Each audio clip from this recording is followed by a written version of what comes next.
मंडळी, मी तुमच्यासारखा सर्वसामान्य माणूस, दोन हाताचा दोन पायाचा फरक फक्त बुद्धीचा. अरे तसं नाही, बुद्धी तुमच्याकडे पण आहे, बुद्धी माझ्याकडे पण आहे, पण त्या बुद्धीचा कोण कशा प्रकारे वापर करतो हे त्यावर अवलंबून असतं. असो मंडळी, जो अपमान माझ्या बांधवांनी सहन केला, त्या अपमानाचा स्पर्श जेव्हा मला झाला तेव्हा मला खऱ्या अर्थाने वाटलं की मी इतका शिकला सवरला असताना मला माझा अपमान सहन करावा लागतो आहे, तर माझ्या कित्येक हजारो लाखो बांधव जे अज्ञानी आहेत त्यांना अशी कित्येक अपमान सहन करावे लागत असतील. माझे तसे मित्र भरपूर होते. एकदा मी माझ्या ब्राह्मण मित्राच्या वरातीमध्ये गेलो. त्या वरातीमध्ये एका ब्राह्मणाचे लक्ष माझ्याकडे आलं. तो माझ्यापाशी आला आणि मला म्हणाला, अरे हा तर शूद्राचा पोर, आमच्या लग्नामध्ये करतो तरी काय? अरे लायकी बघावी आणि मग लग्नाला यावं.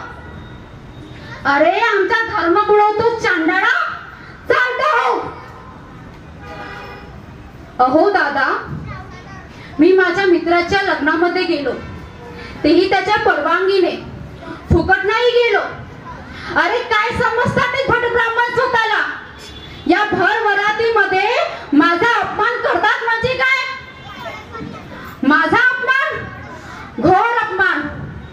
अहो ताई दादा, रात्रभर झोप नाही. ह्या कड्यावरून त्या कड्यावर, त्या कड्यावरून ह्या कड्यावर फिरत होतो. शरीराच्या रोमा रोमात, नसा नसात, उद्याच्या कप्प्या कप्प्यात फक्त घर करून बसला तो म्हणजे एकच शब्द, एकच सवाल. हा आमच्या ब्राह्मणाच्या घरात आला आणि आमचा धर्म बुडवला. आता हा ज्योतिराव गोविंदराव फुले सांगेल या सगळ्या समाजाला, आणि शहाणा करूनच सोडे. या कार्यामध्ये माझे प्राण जरी गेले तरी चालेल. मी माझ्या अखंडामधून, मी माझ्या पोवाड्यामधून, मी माझ्या नाटकामधून या सगळ्या समाजाला शहाणा करूनच सोडे. एक चिंगारी चिंगारी, एक चिंगारी, एक चिंगारी अशी पेटली विझणार नाही कधीही. प्राण गेला तरीही, प्राण गेला तरीही, प्राण गेला तरीही, प्राण गेला तरीही. अपमान माझा केला या प्रस्थापितांनी, भट ब्राह्मणांनी. मी डोलून टाकीन, जाळून टाकीन, पेटून टाकीन यांना. प्राण गेला तरीही, प्राण गेला तरीही, प्राण गेला तरीही, प्राण गेला तरीही. याची जाणीव मला तेव्हा झाली की हे चुकीचं आहे. हो, जेव्हा मी ज्ञान घेतलं, जेव्हा मी, हे मला कधी कळलं, जेव्हा मी शिकलो, तेव्हा मला असं वाटलं, जर मी इतका शिकला सवरला असताना मला माझा अपमान सहन करावा लागतो आहे, तर माझे असे कित्येक लाखो अज्ञानी बांधव आहेत, त्यांची काय व्यथा असेल. तेव्हा ठरवलं आणि मनामध्ये दृढ निश्चय केला आणि झाली सुरुवात. एकदा एक मित्रांसोबत ख्रिस्ती मिशनरी मुलींच्या शाळेमध्ये गेलो. त्यावेळेस पाहतो तर काय, स्त्रिया शिकवत होत्या आणि मुली खाली लिहित होते. तेव्हा डोक्यात विचार आला, जर ह्या समाजातील, या धर्मातील स्त्रिया जर शिकवू शकतात, तर आपल्या या अज्ञानी समाजातील स्त्रिया देखील शिकवू शकतात. तेव्हा विचार आला की स्त्रियांना शिकवायचं. हो, स्त्रियांनी शिकलं पाहिजे, कारण स्त्रिया जर शिकल्या तर ते संपूर्ण कुटुंब सुशिक्षित करतात. आणि एकदा हा कुटुंब सुशिक्षित झाला रे झाला की संपूर्ण समाज सुशिक्षित झाल्यापासून राहणार नाही. तर मग हा बहुजन समाज आणि स्त्रिया पेटून उठतील त्या कर्मकांडांच्या विरोधात, त्या समानतेच्या विरोधात आणि या स्वार्थ धर्माच्या विरोधात, आणि जगतील फक्त मानवतेच्या धर्मानुसार. इथे फक्त माणूस राहणार, माणसं माणसासारखी वागणार. अरे माणसा माणसा कधी होशील रे माणसा, अरे माणसा माणसा कधी होशील रे माणसा. उठ उठ माणसा, जागा हो, जागा हो माणसा. या कार्याची सुरुवात तातडीने व्हायलाच पाहिजे आणि याची सुरुवात मी माझ्या घरातूनच करणार, तेही माझ्या साहूला शिकून. सावित्रीने दिली मला जीवनभराची साथ, सावित्रीने दिली मला जीवनभराची साथ. स्वतः शिक्षणाच्या कार्यात दिला मदतीचा हात, शिक्षणाच्या कार्यात दिला मदतीचा हात. स्वतः शिकून सावित्रीने केले जगाला साक्षर, स्वतः शिकून सावित्रीने केले जगाला साक्षर. मात्र विद्यार्थ्यांच्या शिक्षणामध्ये मी मात्र मला शोधतोय, विद्यार्थ्यांच्या शिक्षणामध्ये मी मात्र मला शोधतोय. मी तर आपलाच ज्योतिराव बोलतोय, मी तर आपलाच ज्योतिराव बोलतोय. आमची साहू अशीच घरकाम करत बसली होती. तिने स्वयंपाक पाणी केला. साहूला म्हटलं, साहू तुला शिकायचं आहे. आमची साहू काय म्हणाली, शेठजी या वयात मी नाही शिकणार, तुम्ही तुमचे कार्य करा, माझे कार्य तर स्वयंपाक करणे हेच. मी साहूला म्हटलं, अगं हा समाज अज्ञानतेनं गुरफटलेला आहे ग. जर तू शिकली तर हा समाज सुशिक्षित होईल.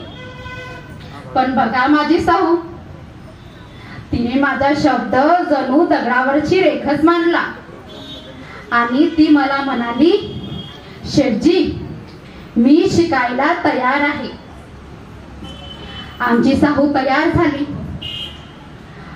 अहो साहूचं शिकवण सुरू झालं. भिजलेलं जे शेत असतं त्यावर मातीचा जो थर आलेला असतो त्याच्यावर क ख ग अशी आमच्या साहूचं शिकवण सुरू झालं. आमची साहू शिकायला लागली. एकदा आम्ही असं जेवण केलं आणि त्यानंतर आमची साहू आवरावर करत होती. त्यावेळेस गप्पा करता करता मी साहूला म्हटलं, साहू गोल तवा चांगला की चौकोनी तवा चांगला? यावेळेस साहू म्हणाली, शेठजी गोल तव्याने फक्त भाकरी भाजून निघतात, पण या चौकोनी तव्याने या चातुर्वर्गाची पेटूनच जाईल. तेव्हा मी इतका आनंद झालो, मला इतका आनंद वाटला. तेव्हा मला जाणवलं की जर व्यक्ती शिकतो तर तो असा बोलतो, असा बंड करतो. तेव्हा मी साहूला म्हटलं, साहू मी जे तुला शिकवत आहे तू तर या समाजाला शिकव. आमची साहू चौथी उत्तीर्ण झाली. त्यावेळेस मी विचार केला, आता वस्त्या वस्त्यात जायचं आणि प्रत्येक मुलांना शिकवायचं, प्रत्येक मुलींना शिकवायचं. आणि शिकवण्याचा सर्वात पहिल्यांदा वसा ठरला आम्ही आमच्या मुलींना शिकवण्याचा. आम्ही जेव्हा पण समाजात जायचो त्यावेळेस, अहो ऐका ना आम्ही शाळा सुरू करतोय, अहो दादा ऐका ना तुमच्या मुली आमच्या शाळेत पाठवा ना, अहो ऐका ना तुमच्या मुली आमच्याकडे पाठवा ना. अहो जसा आम्ही अन्याय उपदेश त्यांना देत आहोत अशी वागणूक करून ते आपल्या घराचे दरवाजे बंद करायचे. तरी आम्ही खचलो नाही. 1 जानेवारी उगवला उगवला सोन्याचा दिवस उगवला. 1 जानेवारी 1848 रोजी. अहो, आम्ही आमच्या आया बहिणींसाठी, आमच्या मुलींसाठी, अस्पृश्यांसाठी पहिली मोफत शाळा सुरू केली.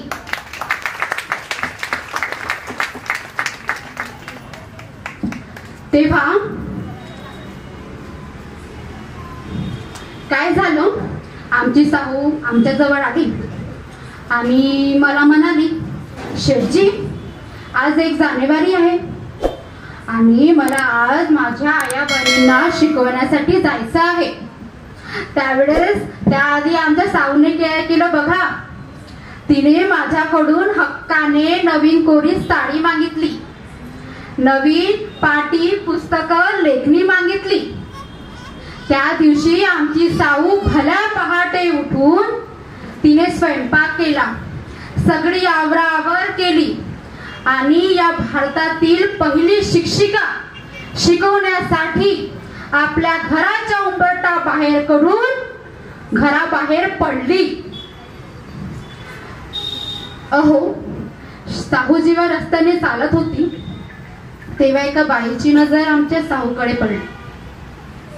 तेव्हा त्या बाईने काय केले, हातामध्ये घमेले घेतले, त्या घमेलेमध्ये माती टाकले, शेण टाकले, पाणी टाकलं आणि त्याचा गोळा बनवला आणि तो गोळा आपल्या हातामध्ये फिरकावत आमच्या साहूला पाहून ती काय म्हणाली, अरे चांडाळने, या आया बहिणींना शिकवून आमचा धर्मभ्रष्ट करतीस काय ग? असे बोलत तिने तो गोळा घेतला आणि आमच्या साहूच्या अंगावरती मारला.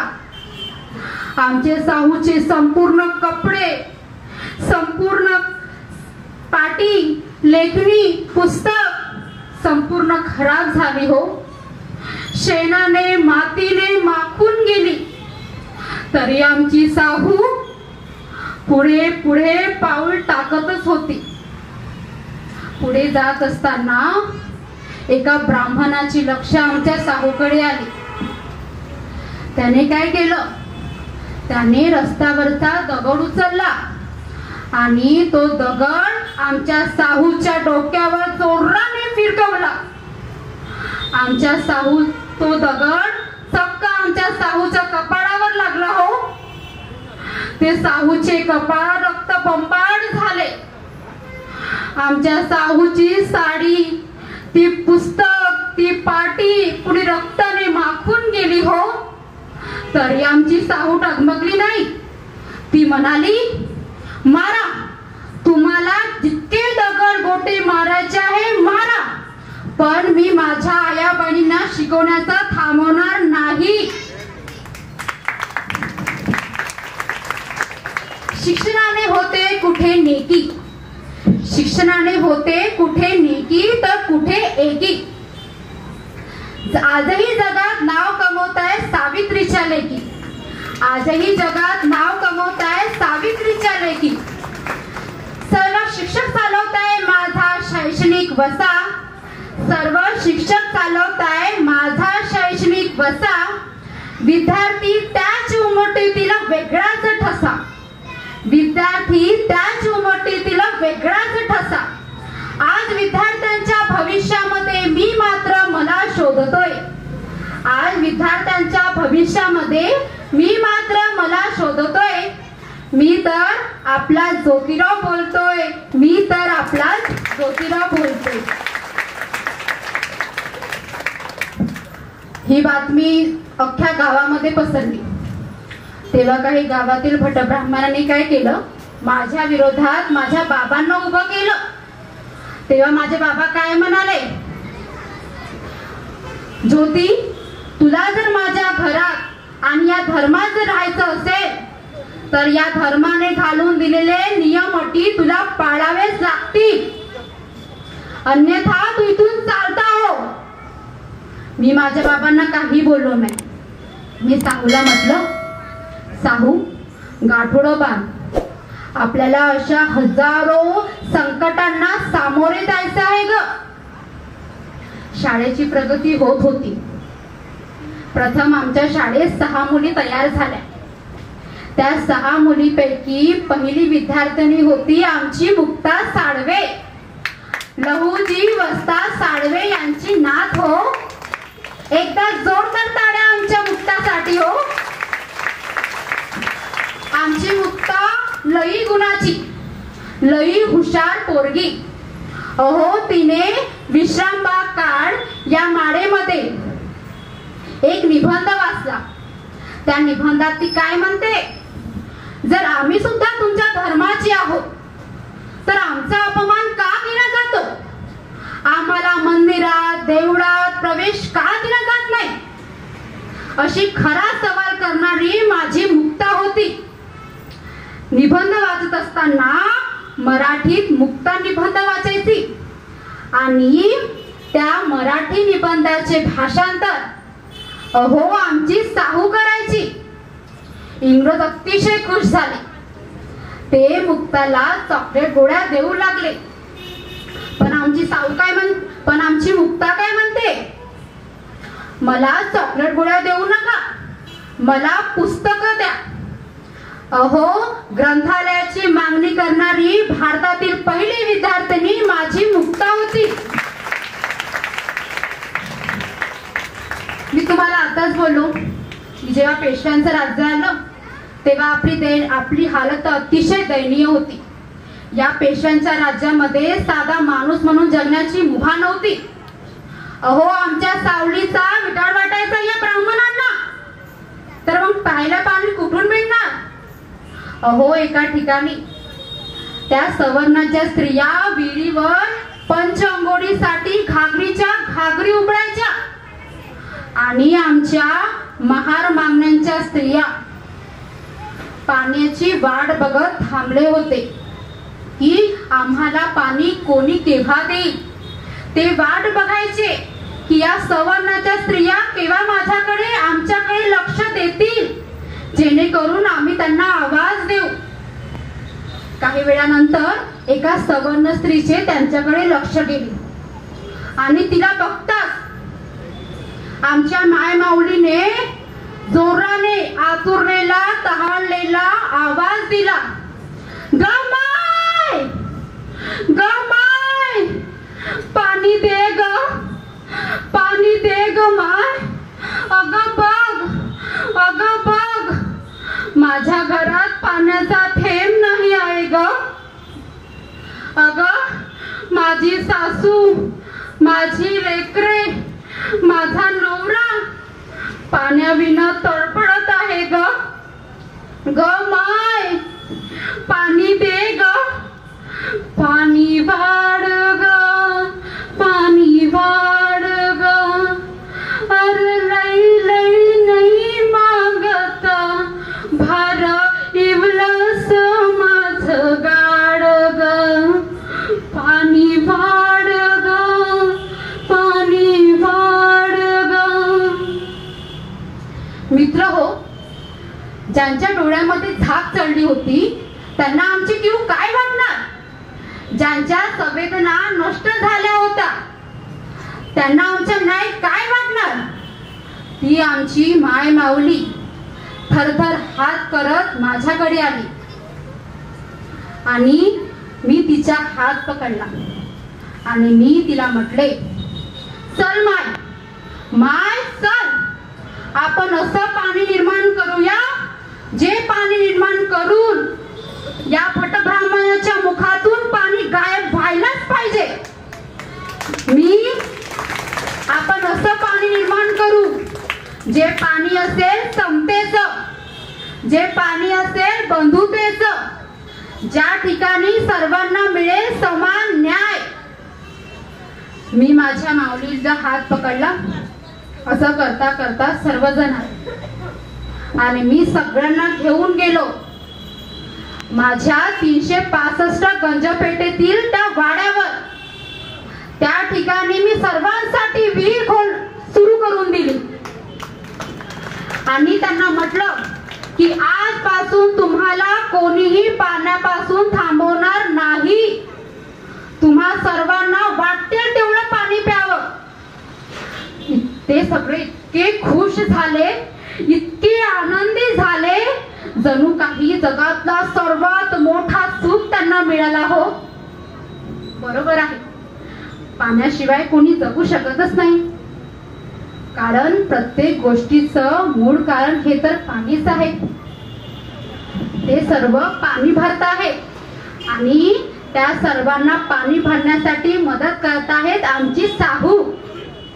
आमची साहू घागराने पाणी देत आहे आणि ती सर्वांना म्हणते, घ्या, सर्वांनी पाणी घ्या आणि सर्वांनी सुखी राहा. तेव्हा मी सगळ्यांना म्हटलं, अहो, हा निसर्ग आमच्यामध्ये भेद करत नाही, हे सूर्य आमच्यामध्ये भेद करत नाही, हे चंद्र तारे आमच्यामध्ये भेद करत नाही, तर आपल्या माणसांमध्ये भेद करणारे तुम्ही कोण? असा खरा सवाल मी सर्वांना केला. अहो मित्र हो, हे सर्व काय घडतात? असं म्हणतात की जोपर्यंत मूर्ख लोक या जगात असतील तोपर्यंत हे ज्ञानवंत लोक आपले पोट भरतील. म्हणून पण आपण या ज्ञानवंत लोकांच्या रांगेत का बसू नये, असा माझा प्रश्न तुम्हा सर्वांना आहे. आपण का अज्ञानात जगायचं? 1888 साली मला महात्मा म्हणून गौरवण्यात आलं. पण आज असा विचार येतो की हा समाज कुठे आहे? ज्या समाजासाठी मी हे सर्व कष्ट केलं, हा समाज कुठे आहे? ज्या स्त्रियांसाठी मी हे सर्व कार्य केलं, त्या स्त्रियांचा बलात्कार होतो. अहो, तिला न्याय भेटण्यासाठी 10-10 वर्ष त्या कोर्टाच्या पायऱ्या झिजाव्या लागतात. ज्या स्त्रियांसाठी मी हे सर्व केलं, त्या मुलींचे 8वी 9वी या कोवड्या वयामध्ये लग्न केली जातात हो. प्रकाश अंधाराकडून प्रकाशाकडे नेण्यासाठी ज्या समाजासाठी मी सत्यशोधक समाजाची स्थापना केली, तो तरुण वर्ग कुठे आहे?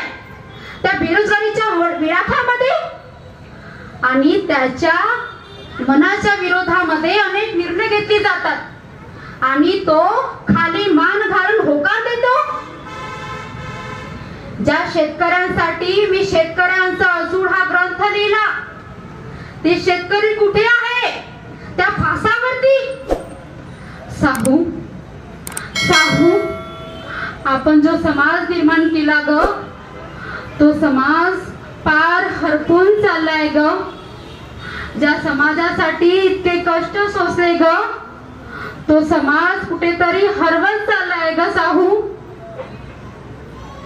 जी दगडे फेकून आमच्या कार्याची विरोध केला जायचा, ती दगडे या पुणेच्या गल्लीगोळ्यात पडली आहे. अहो, त्या दगडांना रक्त लागलाय आमचा. पण हे धर्मान लोक त्या दगडांची सेंदूर लावून त्या दगडांना देव बनवतात. माझ्या मायबापांनो, अहो, आम्हाला दगडांचा देव बनू नका.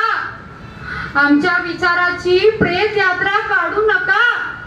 जर तुम्हाला आमच्या विचाराचा प्रसार करायचा असेल तर आमच्या विचाराचे पुस्तक एकमेकांना भेट द्या. त्यातून समाजाचा विकास होईल आणि सोबतच आपल्या भारताचा, जगाचा विकास होईल. माझ्या माय बापांनो, हीच विनंती तुमच्याकडून हा ज्योतिराव करतोय. बघतोय मी आजच्या शिक्षणाचा बाजार, खरंच का लागलाय का हो त्या शिक्षणाला आजार? मी तर दिलं होतं अगदी शुद्ध शिक्षण, शेवटी तुम्हीच करा आता त्याचे रक्षण. मी मात्र माझा यशवंत तुमच्यात शोधतोय. मी तर आपलाच ज्योतिराव बोलतोय. थँक्यू, धन्यवाद.